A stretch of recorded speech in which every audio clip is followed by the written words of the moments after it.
정치권의 허심탄회한 속내를 들어보는 시간 각설하고 시즌2 장성철 공론센터 소장 서용주 더불어민주당 상근 부대변인 두 분과 함께합니다. 어서 오십시오. 네. 안녕하십니까. 안녕하십니까. 네. 장 소장님 오늘 상당히 표정이 근엄해 보이는데요. 근엄해 보여요? 네. 죄송합니다. 아니 죄송할 밝게 하겠습니다. 밝게. 아, 긍정적인 에너지를 좋다고요? 드리기. 멋있다고요? 네. 네. 오랜만에 칭찬 들어가지고 어쩔 줄 모르겠습니다. 재보선 참패 이후 윤 땀을난 얘기네. 그렇죠. 윤 대통령에 대한 변화 요구가 분출하는 가운데 대통령이 소통과 반성을 언급했습니다.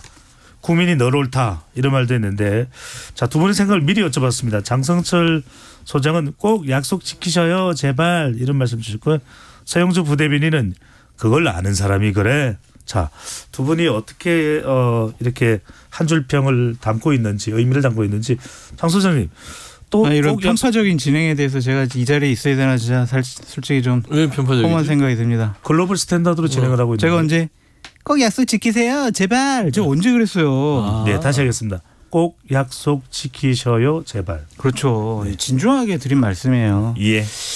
뭐 527일이래요 오늘이 대통령 취임하신 지. 그러니까 527일 만에라도 국민이 항상 옳다라는 생각을 가지시게 된 것을 좀 다행으로 생각을 하고요. 항상 이제 앞으로 남은 세월이 더 많잖아요. 그래서 이 생각을 꼭 머릿속에 두시면서 국정 운영을 해 나가셨으면 좋겠다라는 차원에서 꼭 약속을 지켜주십시오. 덕담을 하신 거네요. 아 그럼요. 네. 성주 부대변인은 그걸 아는 사람이 그래 이렇게 얘기를 하셨는데. 네. 아니 그냥 저는 국민이 늘 옳다 이 얘기를 듣고 딱 그 말이 떠오르더라고요. 예전에 그 개그맨 누구신지 이름이 기억이 안 나는데 그거 했잖아요. 그걸 아는 사람이 그래 하면서 이제 따지잖아요. 그래 이거요? 그래 그거죠. 네네. 근데 그걸 몰랐을까요? 알고 있었겠죠 마음속에서는. 근데 뭔가 좀 궁지에 몰리니까 이제 와서 국민이 늘 옳다. 왜 그랬을까요? 알면서. 그래서 저는 좀 알면은 이제 말씀한 대로 제대로 하셨으면 좋겠다라는 차원에서 좀 그걸 아는 사람이 그랬어? 이런 말씀으로 좀 대신하고. 아니 근데 서윤주 부대변인 너무하세요 진짜. 왜요? 잘하라고. 지금 와서 이렇게 좀 느끼신 거에 대해서 지금이라도 좀 이렇게 생각하셔서 다행입니다라고 해야지. 아이고 그걸 이제 알았어. 아니 그러면은 지금 이런 얘기 해도 뭐라 그러고 이런 얘기 안 해도 뭐라 그러고 그냥 무조건 비판하십니까? 아닙니다. 대안을 드리려고 그러는 것이죠. 근데 그런 느낌이었다. 그런 아는 사람이 그랬었냐 그런 것이죠. 네, 배종찬의 시사본부는 어떤 짜증도 내지 않습니다. 자, 윤 대통령이 선거 직후에는 별다른 반응을 내놓지 않다가 요 며칠 사이 소통과 반성이라는 표현을 꺼내 들고 있습니다. 많이 하고 있습니다. 그 사이에 어떤 고민이나 판단이 있었을까요? 선거에 진 것에 대해서 본인도 상당히 좀 충격으로 와닿은 것 같고 지금 보수 언론들에서 지금 며칠째 사설과 칼럼 인터뷰를 통해서 이거 큰일 났다 바뀌어야 된다. 지금 이 상태로 가면은 내년 총선 정말 어렵다 이런 경고성 메시지를 내고 있잖아요. 그걸 대통령께서 아주 신중하게 들은 것 같다라는 좀 생각이 드는데 제가 좀 대통령의 최근 어제 그저께의 반응과 워딩 이것을 보고 약간 좀 찝찝한 부분이 있어요. 왜요? 그러니까 두 가지 부분인데 하나는 대통령께서 반성이라는 단어를 말씀하셨잖아요. 네. 그래서 저는 처음에는 와 대통령께서 반성이라는 단어를 쓰셨어? 야 강서구청장 보궐선거 결과에 대해서 국민의 민심을 제대로 받들겠다라는 뜻이로구나 라고 생각을 했거든요. 근데 문맥을 쭉 살펴보니까 주어가 국민이 아니었어요. 주어가 김한길 위원장이었어요. 그러니까 말씀을 드리면 그때 이런 말씀을 하셨어요. 국민통합이 이게 김한길 위원장이 위원장으로 있잖아요. 네. 국민통합이 활동과 정책 제언들은 저한테 많은 통찰을 줬다라고 확신합니다. 다만 그것이 얼마나 정책 집행으로 이어졌는지 저와 우리 내각에서 반성해야 됩니다. 김한길 위원장은 되게 좋은 제안을 많이 했는데 우리가 그걸 못 받아들였어. 그러니까 앞으로 김한길 위원장이 하는 여러 가지 제안 그리고 뭐 여러 가지 뭐 건의 이런 것들은 자 내각하고 당하고 우리 대통령실에서 다 받아들여. 이건 정말 우리가 반성해야 될 부분이야. 이거거든요. 반성의 주체가 김한길 위원장이었어요. 그러니까 이것이 맞나라는 좀 생각이 들었고 그리고 많은 메시지 소통해라. 뭐 국민 민생이 중요하다. 이게요. 하겠다가 아니라 해라예요. 하겠다라는 것은 나부터 소통하겠다. 나부터 국민 민생을 챙기겠다. 이래야 되는데 자 당하고 내가 하고 행정부 저기다 소통 많이 하고 민생 많이 챙기고 그렇게 해. 이런 말씀이거든요. 이게 맞는 것이냐. 왜냐. 강서구청장 선거 결과의 핵심은 뭐냐면 대통령님 바뀌셔야 돼요. 지금 그런 일방적인 국정운영 방식은 옳지 않아요. 대통령부터 바뀌세요. 이러한 경고 메시지인데 대통령께서는 너희들 바꿔. 알았지? 이런 것으로 보여져요. 그래서 좀 우려스러운 부분이 있어요. 바로 이 부분입니다. 윤석열 대통령의 찐 변화가 있을 것이냐. 그래서 윤석열 대통령이 뭐 소통도 상당히 뭐 국민 소통, 당정 소통, 이동훈 대변인을 통해서 이야기하고 있는데 보수 언론도 여전히 매운맛 비판을 윤석열 대통령이 하고 있습니다.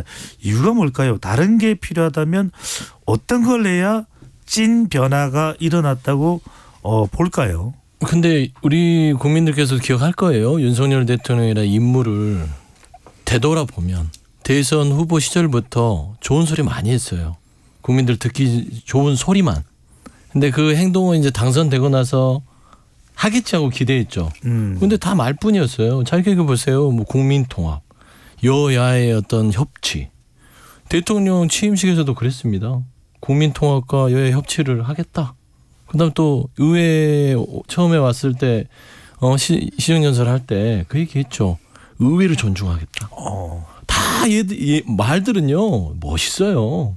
그렇지 않습니까? 그다음에 뭐 국민 안전을 최선시하겠다. 안전 최선시했습니까? 이태원 참사, 오송 참사 아무도 책임지지 않았잖아요. 그러니까 말들은 끊임없이 멋있게 했지만 지켜진 건 없다.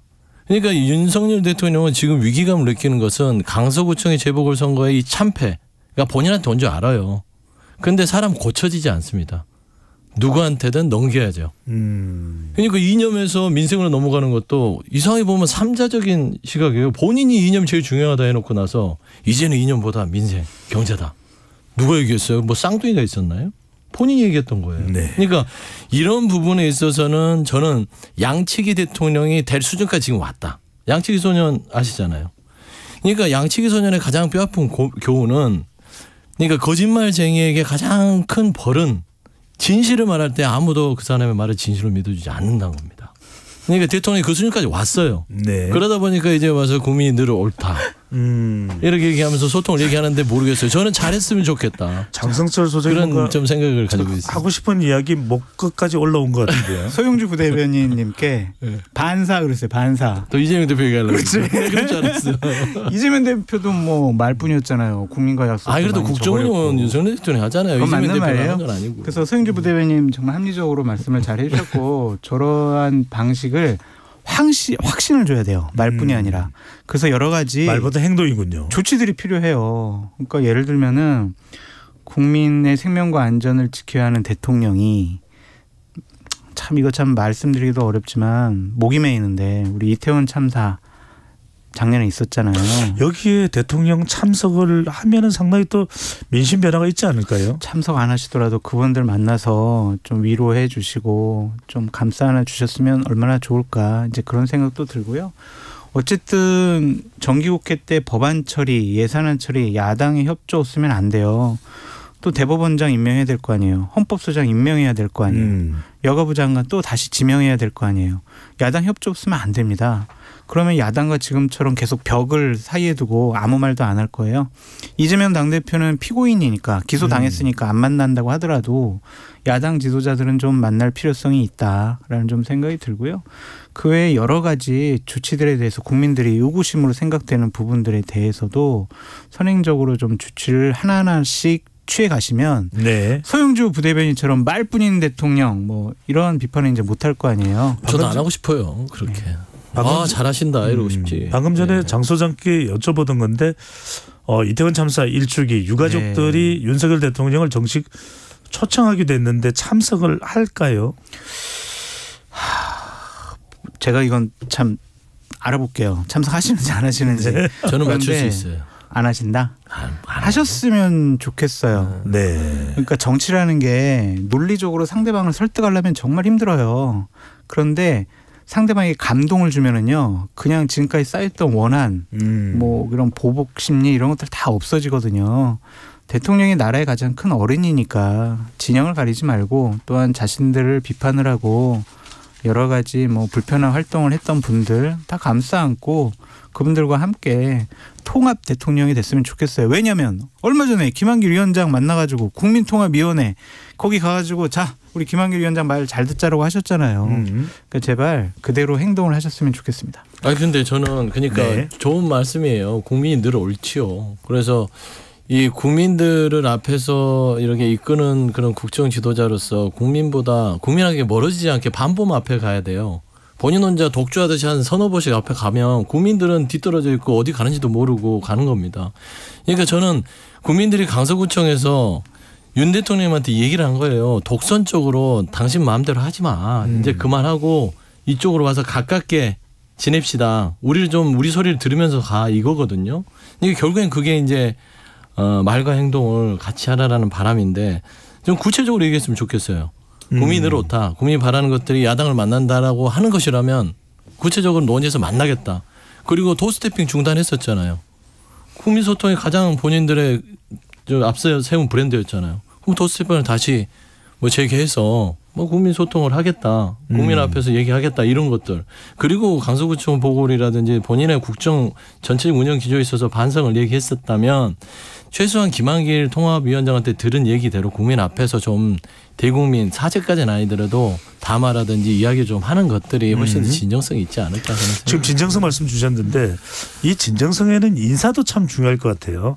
얼마 전에 뭐 김행 장관 후보자까지 포함해서 인사도 있었고 또 앞두고 있는 인사는 바로 이제 이종석 헌법재판소장 지명자인데 네.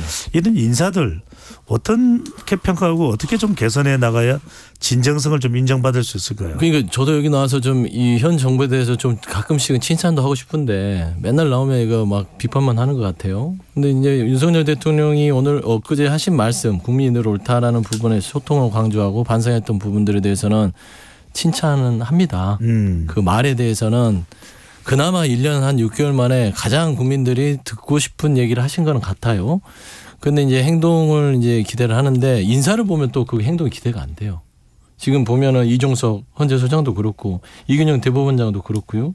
김행 뭐 여가부 장관 후보자는 사퇴를 하셨지만 네. 그 부분도 그렇고 KBS 사장 뭐 박민 뭐 사장의 임명 과정들 전체를 보면 그냥 말과 행동이 다를 수밖에 없지 않을까라는 생각이 듭니다.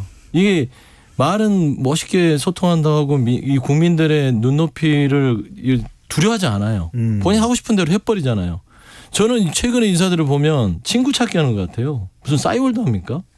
그냥 자기 동기. 무슨 말씀이에요? 싸이월드. 싸이월드요. 친구 찾기 기능해서 뭐 예전에 내 동기를 갖다가 헌법소장 시키고 나하고 친한 이균용 대법원장 후보자 시키고 이렇게 되다 보니까 인사가 참사가 되는 것이지요. 제가 그런 생각이 좀 들어요. 윤석열 대통령 입장을 좀 변명을 해드리면 네. 어려운 일이긴 한데 그 반성이라는 단어를 쓰기 전에 이미 임명을 하거나 지명을 했던 거다. 그래서 그 이후의 일들을 우리가 제가 웃겨요? 아니 그게 아니라 그 이후에 네. 여러 가지 조치 사항들을 한번 지켜보자라고 죄송합니다. 제가 억지로 좀 변명을 한번 해보고요. 지켜보자. 네, 그러니까 이건 안 좋은 것 같아요. 그러니까 이종석 헌법재판소장 앞에 네이밍이 어떻게 되냐면 대통령과 7구학범 법대 동문. 또 아는 사람 시키는구나. 또 자기 편 시키는구나. 이러한 이미지를 줄 수가 있을 것 같아요. 근데 전 이분이 얼마나 훌륭한 분인지 전 잘 모르겠어요. 아직 뭐 알아보지를 않았기 때문에. 근데 그 프레임만 가지고도 대통령에 대한 인사권에 대해서 권위가 훼손될 수 있다. 그래서 이런 부분들도 충분히 좀 염두에 뒀으면 좋겠다라고 말씀을 드리고 저는 대통령께서 국민 옳다, 반성합니다. 이런 단어를 쓰신 거와 관련해서 꼭 한 가지 선행적인 조치를 하셨으면 좋겠다라는 테마가 있어요. 네. 최근에 국감 때도 상당히 논란이 됐었는데 양평 고속도로 원안, 대안 이거 논란과 관련해서 국감 때 민주당 의원분들이 아주 날카롭게 질문을 많이 하시더라고요. 거기에 대해서 정부 관계자 뭐 원희룡 국토교통부 장관 그리고 뭐 엔지니어링 회사의 무슨 대표 책임자 제대로 답변을 못해요. 그래서 대통령께서 이것만큼은 대안으로 간다면 우리 처갓집 식구들 땅이 있고 그 땅에 막대한 이익을 얻을 수가 있으니 이 부분과 관련해서는 정부 KDI 용역 원안대로 가는 것이 좋겠다. 이런 식의 특별 지시도 하셨으면 좋겠어요. 그러니까 이런 것부터 좀 대통령이 바뀌어가는구나라는 인식을 줄 만한 일들이 벌어졌으면 좋겠습니다. 시점상으로는 다소 늦었다 할지라도 네, 맞습니다. 그게 대통령의 의견을 내서 예. 좀 혼란을 좀 바로잡았으면 그럼요. 좋겠다라는 의견이신 거죠. 네. 자, 이번에는 국민의힘으로 한번 가보겠습니다. 자, 국민의힘 김기현 2기 임명적 인사에 대한 비판도 일어나고 있는데 일단 민주당에서도 비판은 나오고 있습니다. 네. 이른바 장성철 소장께서는 김기현 2기에 대해서 장제원 라인 이렇게 말씀을 해주셨는데 네. 어떤 의미입니까? 거기에 이제 예를 들면은 여의도 연구원장 그리고 조직사무부총장 그리고 선임 대변인 이런 분들이 윤석열 캠프가 처음 구성이 됐을 때 핵심적으로 일했던 분들이에요. 거기에 캠프에서 좌장이 장제원 의원이었고요. 장제원 의원과 상당히 가까운 분들이에요.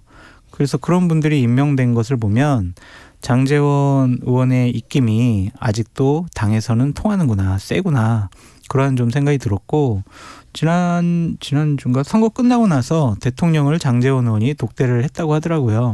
거기서 이러한 당직 임명에 대해서 어느 정도 다 완성이 된 거 아니냐 그런 생각이 들더라고요. 그래서 별 의미가 없을 것 같아요. 그러니까 예를 들면 강서구청장 보궐선거의 선거 결과의 의미는 두 가지란 말이에요. 윤석열 대통령 당신 잘못했어. 당신 우리 국민들이 심판한 거야 라는 것과 김기현 당대표 당신 제대로 당대표적 역할을 못하고 있어. 이 선거 캠페인은 뭐야. 이 사람 처음 공천 안 한다며 왜 공천했어? 굴복한 거 아니야? 김태호 후보자를 말씀하시는 거죠? 네. 당신 당대표로서 제대로 역할을 했어? 그거에 대한 심판이거든요. 근데 그 두 사람은 안 바뀌고 가만히 있어요. 그 두 사람들이 예전에 임명한 임명직 당직자들만 바꿔요. 그럼 당이 뭐가 바뀌겠어요? 원인에 대한 진단이 잘못됐다라고 말씀드려요. 네. 중요한 건 이제 김기현 2기 체제가 네.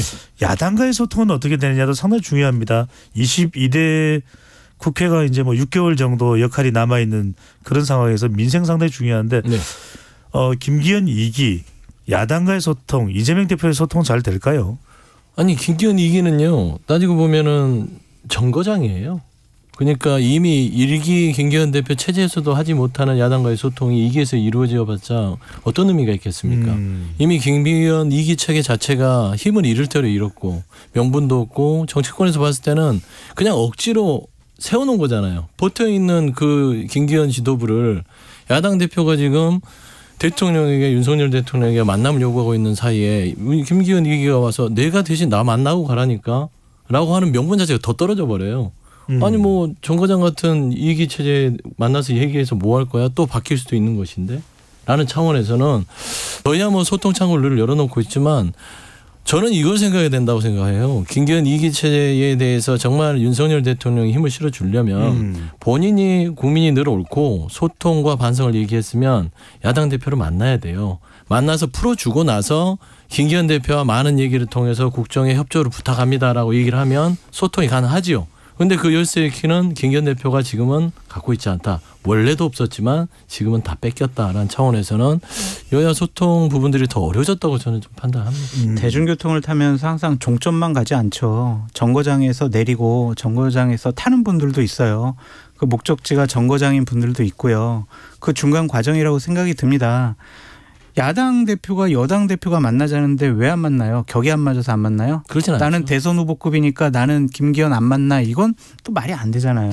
그래서 여당 대표부터 만나시고 또 그렇게 대화와 타협 그 물꼬를 트시면 되잖아요. 그래서 꼭 대통령만 만나는 거 고집할 필요는 없지 않을까라는 생각이 듭니다. 그러니까 저는 이제 장 소장님 말씀하는 부분에 있어서는 또 그쪽 국민의힘에서 그렇게 얘기를 했죠. 김기현 대표가 당시 우리가 영수회담을 얘기했을 때 나를 만나라. 왜 굳이 대통령하고 만나자고 하느냐 하는데 못 만날 이유는 없지만 좀 그냥 시간을 좀 뒤돌아보면 대통령이 취임하고 나서 야당 대표를 한 번도 만나지 않았어요. 그러니까 그러게 한 번도 만나지 않았기 때문에 대통령 만나자고 하는 것이고 좀 세게 던졌어요. 그러면 대통령실에서 그러면 여야 대표 같이 만납시다라고 제안이 와야 되는데 그게 오지 않고 김기현 대표가 내가 나만 만나 이글이 된 거잖아요.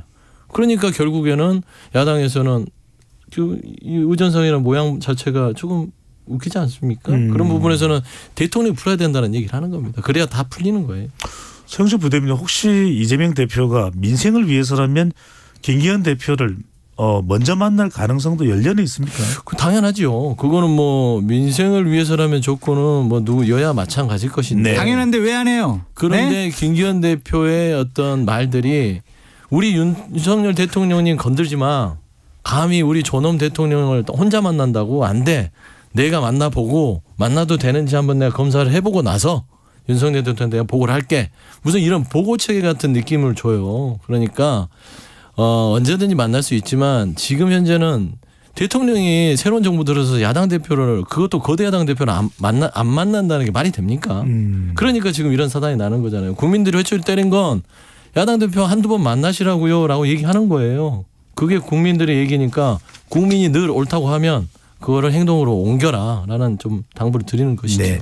국민의힘 이야기 조금 더 해보겠습니다. 지금 국민의힘이 뭐 혁신위원회 이야기도 나옵니다. 여러 가지 이제 어려움을 돌파하기 위한 또 시도로 볼 수 있는데 일각에서는 앞으로 총선 관련해서는 김한길 대통령 직속 국민통합위원장의 목소리가 커질 것이다. 그만큼 대통령이 신임하기 때문에. 그럼요. 커지죠. 또 혁신위원회 위원장으로는 정운찬 전 총리가 또 거론되고 있기도 하고 일각에서는 경제가 중요하기 때문에 박용만 전 두산그룹 회장 이름도 오르락 내리락 거론되고 있는 상황인데 이런 부분은 과연 당의 어떤 지지율이나 대통령의 총선 대응에 도움이 될까요? 아무 소용없어요.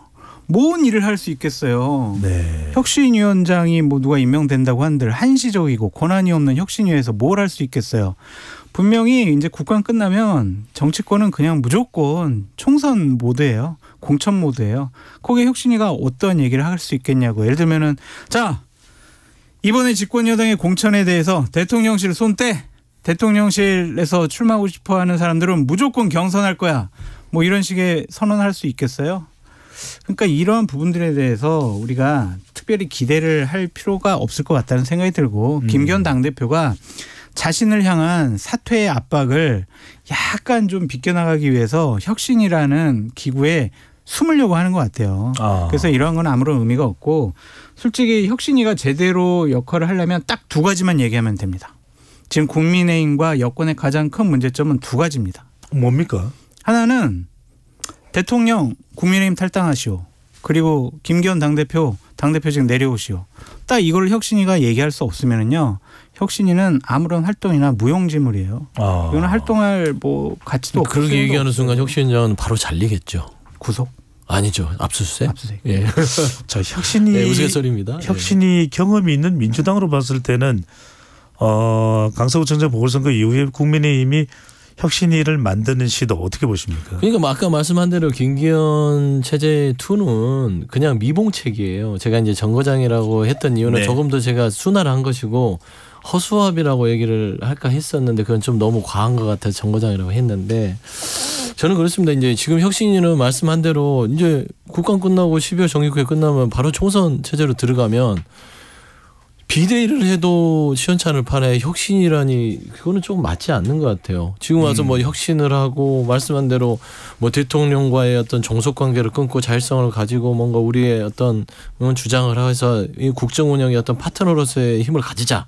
뭐 김기현 대표 사퇴하고 비대위 체제를 전환해서 우리가 총선 승리를 위한 여러 가지 법안들을 낸다 한들 그게 받아들여지겠냐고요.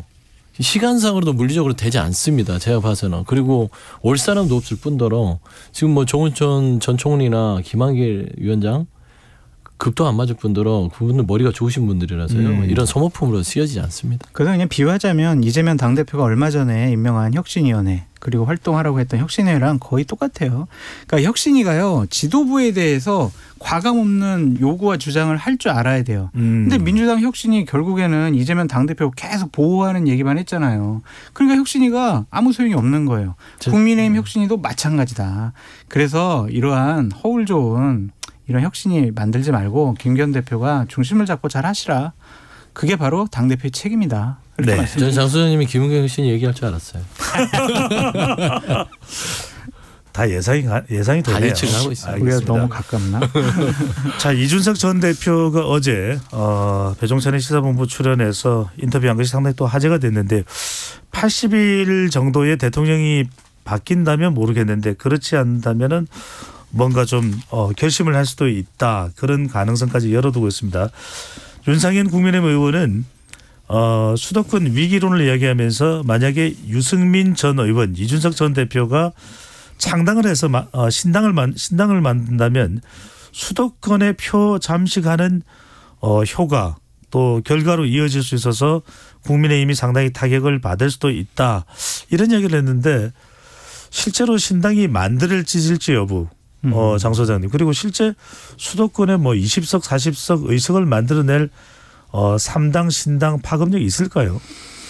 당연히 있죠. 만들어질 것 같기도 하고 파급력이 있을 것 같아요. 그래서 지역구에서 파급력이라기보다는 어떤 정당 투표를 통해서 비례대표 의원 숫자를 확보하는 데 효과가 있지 않을까라는 좀 생각이 듭니다. 양당 체제가 너무 공고하기 때문에 지역구에서는 당선될 만한 경쟁력을 가진 분들이 없다라고 보여지고 네. 이준석 대표나 유승민 전 대표 같은 경우엔 본인들이 내년에 배지를 달려고 하면 무조건 신당을 만들어야죠. 그러니까 국민의힘이 공천 줄 리도 없고 뭐 그냥 무소속으로 출마해봤자 뭔 소용이 있겠습니까? 그래서 저는 이준석 대표한테 계속 얘기를 해요. 내년 6월 달에는 본회의장 안에 들어가서 내 장성철 같은 사람이 이준석 말이에요. 저렇게 의정활동하면 안 돼요. 이렇게 비판을 받는 대상이 되어야지.